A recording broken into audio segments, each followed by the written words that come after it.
Today, we will look at a case that took place in Minnesota back in 2013. 30-year-old Kira Steger was employed as a store clerk at a clothing store located in the Mall of America. She was passionate about her job and never skipped a shift. So when on February 23, 2013, she didn't come to work, her co-workers got worried. They tried to get in touch with Kira, but she didn't return their calls or text messages, and the police were soon informed that she was missing.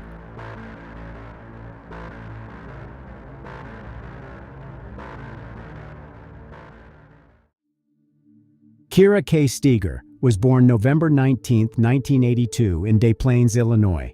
She was the daughter of Marcy and Jay Steger, who described her as a lively, dedicated, and sweet daughter. Kira was employed at the Mall of America and worked for 2 stores there, Wet Seal and most recently, Delia's. Her co-workers were not only great friends, but Kira considered them part of her family. Kira possessed a unique talent for recognizing people's strengths that they themselves didn't notice. She planned and hoped for a promising future, which looked bright and serene. Sadly, all her dreams ended in an instant when Kira mysteriously vanished. On Thursday, February 21, 2013, Kira had a shift at work. Her co-workers said she had been feeling good and planned to go to a nice restaurant with her husband after the store closed. Kira and Jeffrey Trevino got acquainted 3 years ago. They immediately ignited a spark between them and started a romantic relationship, which ultimately resulted in a wedding. Generally, Kira and Jeffrey seemed to be a happy and stable married couple. There might have been occasional disagreements between them, but it all was kept within their own circle. Neither relatives, friends, nor co-workers were aware of them at the very least. 2 days later, on Saturday, February 23rd, when Kira did not come to work, her co-workers were concerned because such behavior was not typical of her. She was on time, strict with herself and others, never tolerated being late, and adhered to her schedule. Having failed to reach Kira, her co-workers called Jeffrey, but he had no idea where his wife had gone.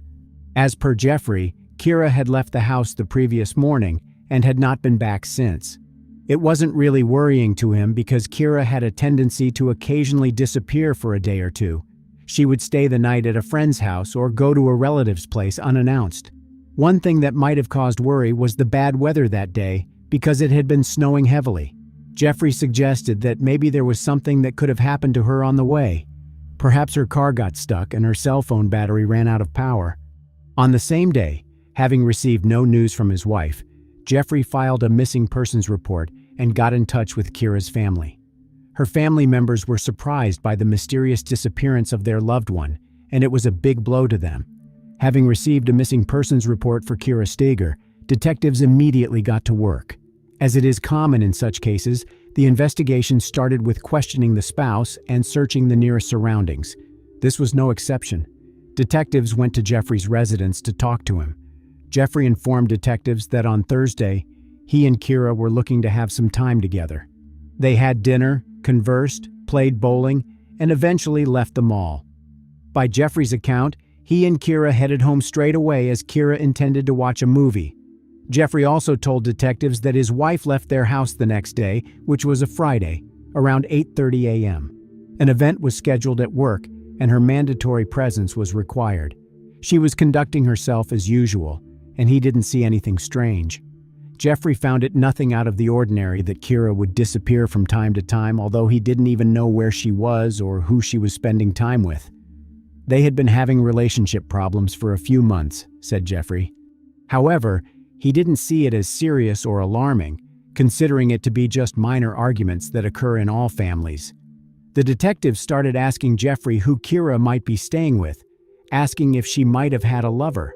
The man refused this suggestion, as he had personally asked Kira about this and got a negative response. In Jeffrey's words, he really loves his wife and trusts her. The investigators passed on all the information they managed to collect about Kira and her car to the on-duty patrols.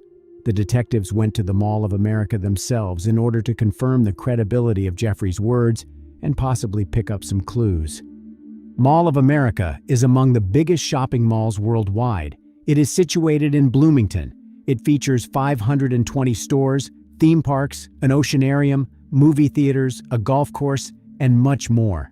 Therefore, it's not surprising that the mall is fitted with numerous security cameras. Knowing at what time Kira had left work on February 21st, the detectives looked into that moment. The footage showed nothing out of the ordinary. Jeffrey's account held true. He met Kira after work and they hung out at the mall for a while, then went down to the parking lot and drove away. There were no arguments between them, and the evening appeared to have gone fine.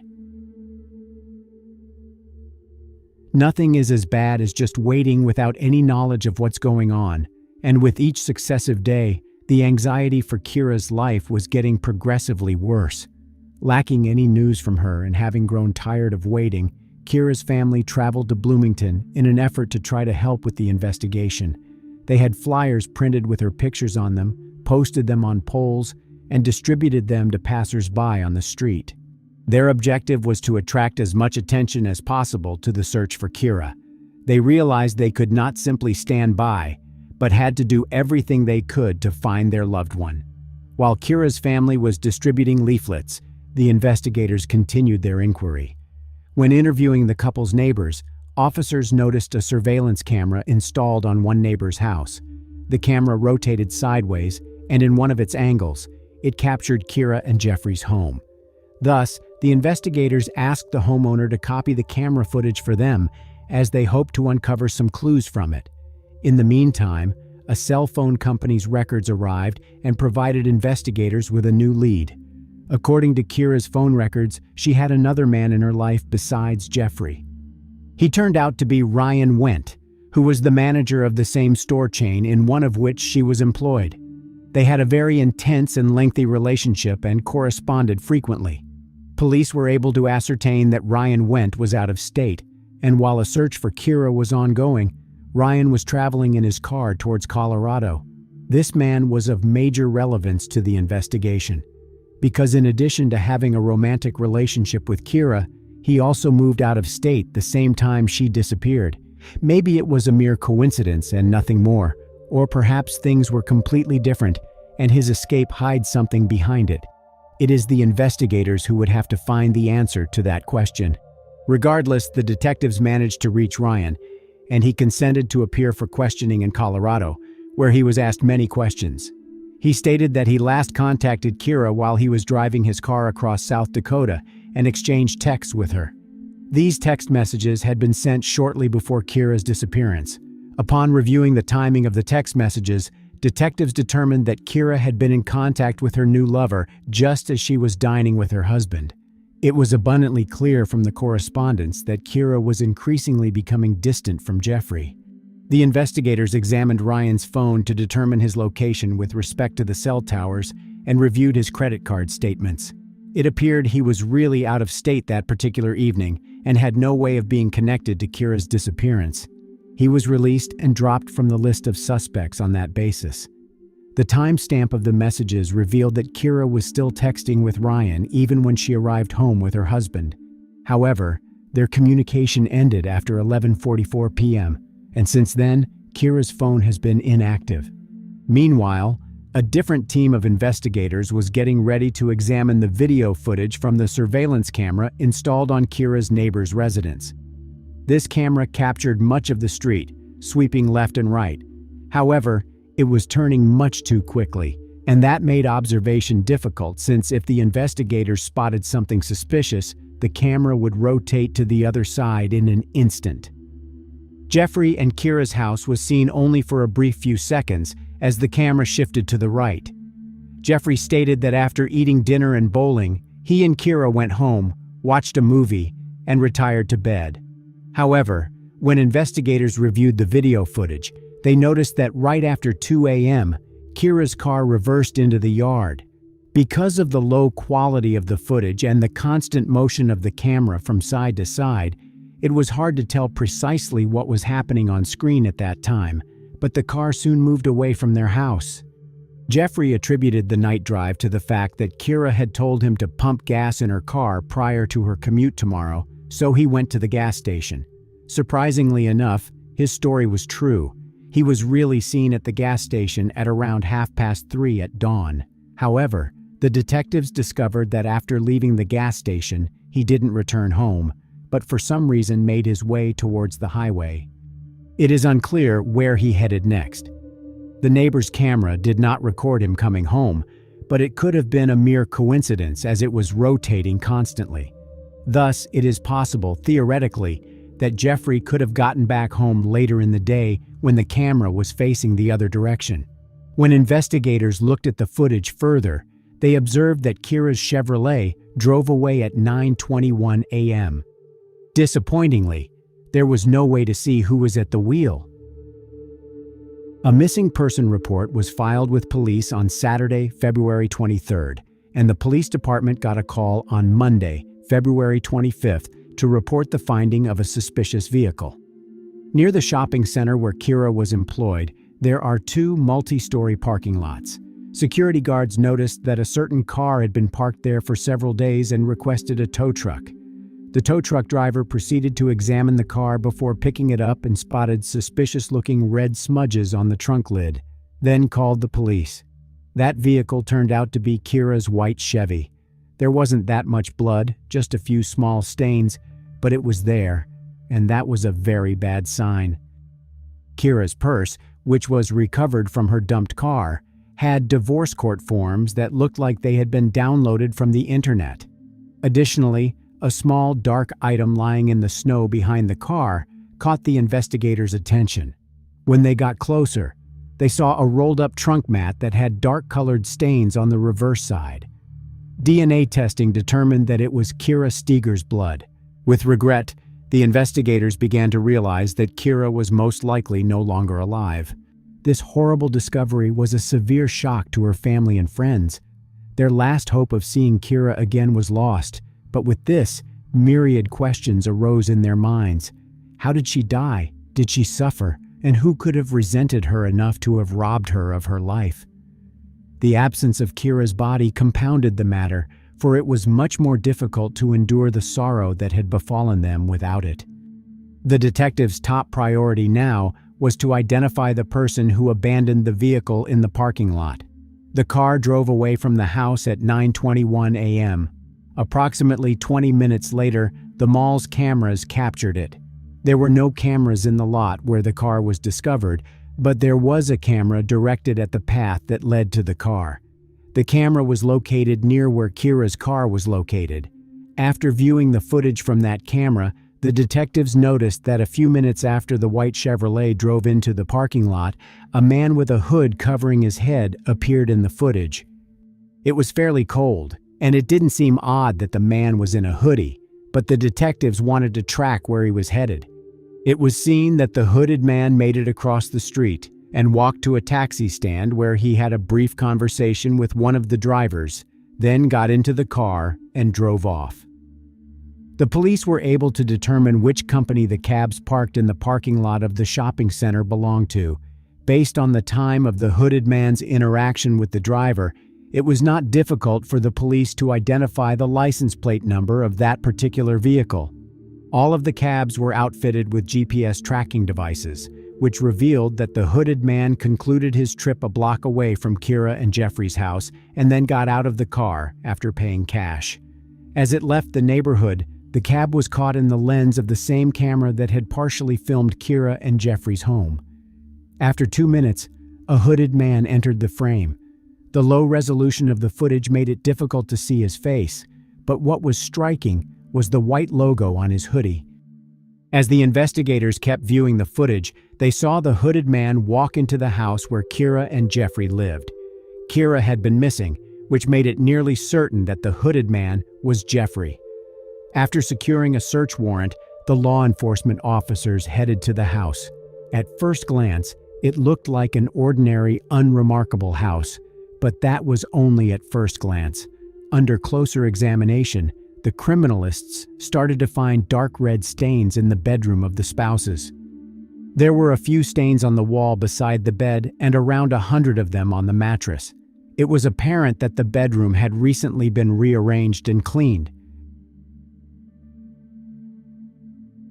When the forensics team sprayed luminol, the floor carpet was practically glowing. It had a lot of bloodstains on it that could not be detected by the naked eye. These stains originated in the bedroom and extended into the other side of the house. Forensics confirmed that it was Kira's blood, and this further convinced investigators that she was no longer alive. Besides searching the inside of the house, police also examined Jeffrey's car. The car itself didn't have any blood in it, nor did they notice any evidence of a struggle, yet they still managed to find something of interest. A gas station receipt was found in Jeffrey's car, issued an hour and 40 minutes before Kira's car was left in the mall parking lot. Based on the receipt information, the purchase was made with Jeffrey's card. Detectives proceeded to that gas station to review the security footage. The footage captured Jeffrey filling up his car, then going inside and withdrawing cash from an ATM. This footage provided a glimpse of Jeffrey's face and showed that he had a logo on his jacket, in the chest area, that looked like the logo on the man from the earlier footage. On the basis of this recording and all evidence found in the house, 39-year-old Jeffrey Trevino was placed under arrest. He was brought to the station for questioning and was now the prime and only suspect. Immediately from the interrogation room, Jeffrey reached his attorney, who advised him to exercise his right to remain silent. The police had sufficient evidence to charge him, but the most compelling evidence of his guilt would be the body. No one had any doubt that Kira was dead. The police, together with Kira's family and some volunteers, spent months searching for her. In late March, as the snowdrift started to clear, volunteers discovered a strange bag by the roadside at Keller Lake, a few miles from Trevino's house, and called the police. The bag contained a bloodied pillow, a shirt, and a bra. The forensics team linked the finding to Kira, as her DNA was detected on the items. The lake was still encrusted with ice, which hampered the search, but still divers surveyed the water body. Still, they found no remains in it. The area around the lake was searched multiple times using 4 search dogs trained to find bodies, but this too was fruitless. 2.5 months following Kira's disappearance, on May 8, 2013, the St. Paul Police Department got a disturbing call. The male caller told the operator that he had seen what appeared to be a dead body in the Mississippi River. What police officers recovered from the water did actually prove to be a body. There were no clothes on it. Dental records determined that it was the body of Kira Steger. She suffered severe blunt force trauma to her forehead and a fractured index finger on her left hand. Because of the degree of decomposition, the medical examiners were incapable of establishing an exact cause of death. Using the new evidence, investigators tried to reconstruct the timeline of events leading up to Kira's death and the events that followed. They speculated that when Kira and Jeffrey came home, he became aware or saw that she was texting someone else. Kira was unwilling to show the correspondence to her husband, at which point he forcefully snatched her phone away from her and broke her finger.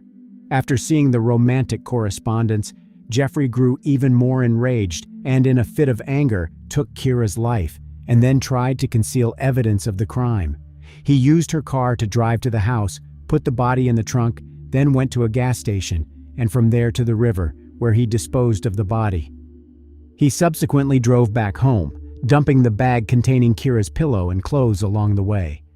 The next morning, he went to a gas station and took out cash from an ATM because he knew that after he left Kira's car in the mall's parking lot, he would have to pay for a cab, and it would be better to do so in cash.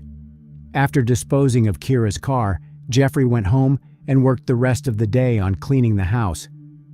With his trickery, Jeffrey intended to convey the impression that Kira had driven away in her car by herself that morning and that she was perfectly fine.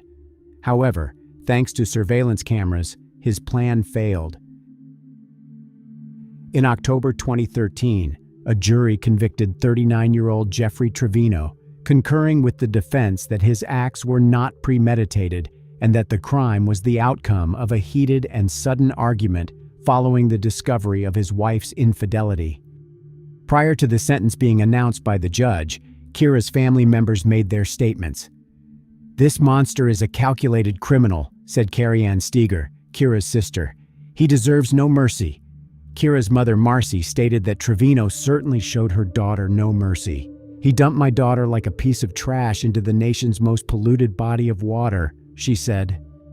Still, her father, Jay, said whatever the punishment, it will never make up for the pain Trevino has caused their family. "No matter how much time you give Mr. Trevino, it's not enough. Never enough," he said. In November 2013, Jeffrey Trevino was given a 27-and-a-half-year prison sentence. He will become eligible for parole in 2031.